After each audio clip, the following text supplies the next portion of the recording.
वहां निकला और उसकी ऐसी प्रबल इच्छा चल रही कि योग्यता तो मेरी 1 लाख खर्च करने की है, परंतु मेरी इच्छा इतनी प्रबल है कि पूरे विश्व में जितने पदार्थ रखे ये सब मेरे हो जाएं। ऐसा जीव इच्छा कर करके भी नरक जाने की तैयारी कर सकता है, कोई दिक्कत नहीं है। बस उसको इंतजारी करना है, आयु गति कर्म उसी समय बन जाए जब वो प्रबल इच्छा कर रहा है। रात्रि भोजन क्यों मना किया? तीव्र लिप्सा लालसा इच्छा जीव के रात्रि भोजन में जागृत होती है। पुराना अचार खाने को नरक का द्वार क्यों कहा? क्योंकि ऐसी स्थिति में जीव के लोलुपता है जिह्वा की बढ़ जाती है।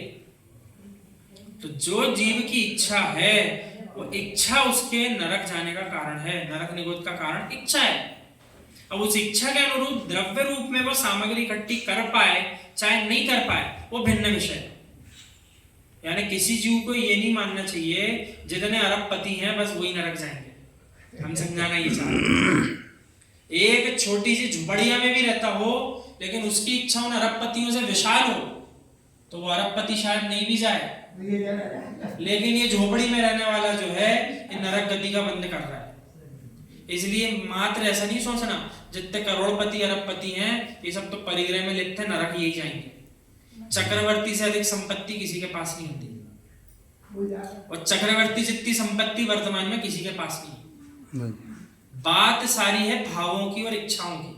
जिस जीव ने भावों पर नियंत्रण नहीं किया वो नरक जाने की तैयारी कर रहा है, और जिसका भावों पर नियंत्रण आ गया वो चाहे झुपड़िया में रहे चाहे किसी महल में रहे वो स्वर्ग और मोक्ष की यात्रा करेगा, नरक निगोद नहीं जा सकता। आगम में पंक्तियां आई कि कहते हैं मुनिराज नरक निगोद चले जाते हैं। तो आचार्य भगवान विशुद्ध सागर महाराज जी कहते हैं यदि मुनि है तो मुनि नरक निगोद कैसे जा सकता है? क्या बात है? वो तो जो मुनि के नाम पर मुनि पने में जीवन व्यतीत नहीं कर रहा, ये उसकी बात चल रही जिसने भेष धारण कर लिया।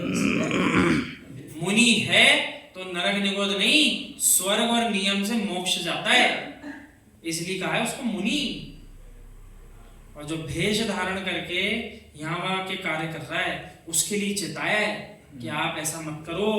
इसके पहले भी आप ना जाने कितनी बार इस भेष को धारण करके समय व्यतीत कर चुके। इसलिए पूर्ण समझदारी के साथ ज्ञानोपयोग के साथ समय व्यतीत करने के क्षण हैं। प्रयास तो ऐसा होना चाहिए चारों योग में महान महान ग्रंथराज जो हमारे पास हैं सबकी गाथाएं सबके अर्थों पर हमारी चर्चा हो जाए। यहाँ आप सब जो है ना सामान्य सामान खाने नहीं आते हो, यहाँ पर आप सब शुद्ध घृत पीने आते हो। और ऐसा शुद्ध घृत जो है यही आगे चल के नियम से केवल ज्ञान रूप में परिवर्तित होगा। और जो अभी ये शुद्ध घृत को पचाने की योग्यता नहीं रखते वे यहाँ आकर बैठ भी नहीं पाएंगे। इतना गहरा सुनने के लिए विशाल मस्तिष्क और विशाल हृदय चाहिए सारी बातों को शांति से सुनने के लिए। वाणी तो प्रभु शांतिनाथ की है, मुख बस हमारा है, ये हमारा अहोभाग्य इस पर्याय। वाणी तो शांतिनाथ प्रभु की है पर मुख हमारा है निमित्त इस बार ऐसी पर्याय में है। हम तो कई बार यही चिंतन करते रहते हैं इस पर्याय से जाने का समय आए कोई पूछेगा क्या उपलब्धि रही तो हम बड़े आनंद के साथ कहेंगे जो कार्य जिनेंद्र प्रभु ने पंचम काल में करने को कहा सबसे ज्यादा वही काम करके जा रहा है, जिनवाणी का अभ्यास। इसके साथ जीव जाएगा तो आत्म संतुष्टि जो बनेगी और नियम से भगवान बना देगी। और जिस जीव को अभी आगम का अभ्यास ज्ञान होने के बाद भी नहीं हो पाया उस जीव की होनहार तो वही जाने कहाँ जाने वाला है।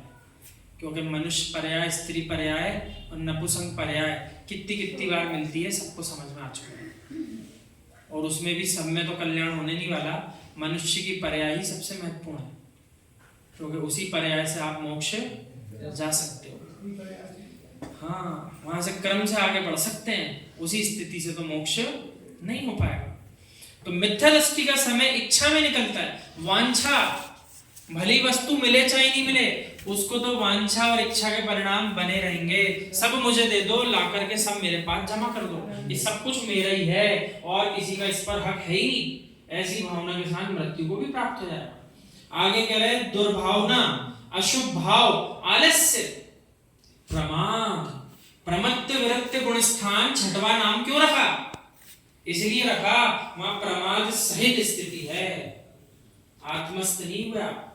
इसलिए छठवें गुण स्थान में भी निर्विकल्प ध्यान नहीं है आपका, इसलिए प्रमत्त विरक्त गुण स्थान नाम है। और अप्रमत्त विरक्त सातवें का नाम क्यों रखा? वहां आपका प्रमाद समाप्त हो गया, आप आत्मा के ध्यान में लीन हो गए, इसलिए आप अप्रमत्त विरक्त गुण स्थान में हो, ऐसा मुनि राजयोगी ने कहा है।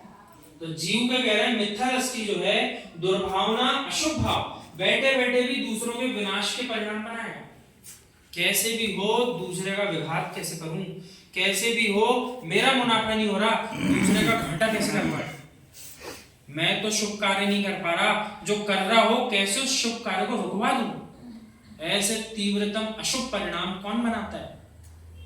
मिथ्या दृष्टि जीव बनाता है, मिथ्या दृष्टि जीव बनाता है। और हम तो कल जाते जाते ही चिंतन कर रहे थे, अपने अध्यक्ष जी जो हैं, नाम इनका पता नहीं किसने रखा है, लेकिन इनने अपने नाम के शब्द के अर्थ को सार्थक कर लिया।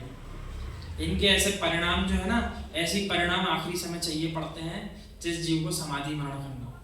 अब अंदर से इच्छा भी नहीं करते हो तो बहुत अच्छी बात है, परिणाम तो ऐसे ही चाहिए, शांत रहना पड़ता है। रास्ते में मेरे को मिल गए थे, 4 दिन वो समझा रहे थे